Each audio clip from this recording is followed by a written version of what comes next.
दिवाली का त्योहार आने वाला था। पूरे गांव में उत्साह का माहौल था। एक किसान अपनी पत्नी के साथ बड़े खुश थे, लेकिन इस बार दिवाली पर उनकी आर्थिक स्थिति ठीक नहीं थी। उनके पास इतने पैसे नहीं थे कि वे अच्छे से त्योहार मना सके।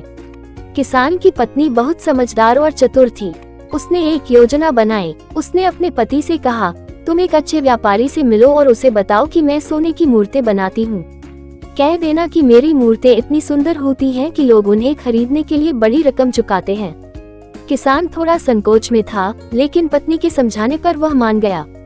वह गांव के एक अमीर व्यापारी के पास गया और उससे कहा, मेरी पत्नी सोने की सुंदर मूर्तें बनाती है। अगर आप चाहें तो एक मूर्त बनवाकर देख सकते हैं। व्यापारी को यह सुनकर आश्चर्य हुआ और उसने सोचा कि दिवाली के लिए सोने की मूर्त खरीदना शुभ रहेगा। उसने तुरंत किसान की बात मान ली और मूर्त के लिए एडवांस पैसे भी दे दिए।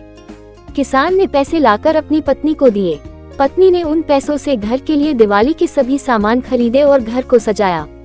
फिर उसने एक साधारण मिट्टी की मूर्ति बनाई, उस पर सोने का रंग चढ़ाया और व्यापारी को दे दी। व्यापारी ने खुशी खुशी मूर्त ली और अपने घर चला गया। कुछ दिन बाद जब रंग उतरने लगा, तब व्यापारी को समझ आया कि वह मूर्ति असल में मिट्टी की थी। लेकिन दिवाली का त्योहार समाप्त हो चुका था और उसके घर में बहुत सारी खुशियां आ चुकी थीं।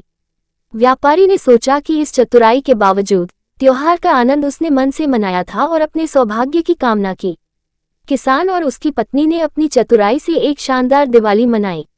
उनकी सूझबूझ और समझदारी ने उन्हें त्योहार की खुशियों से भर दिया।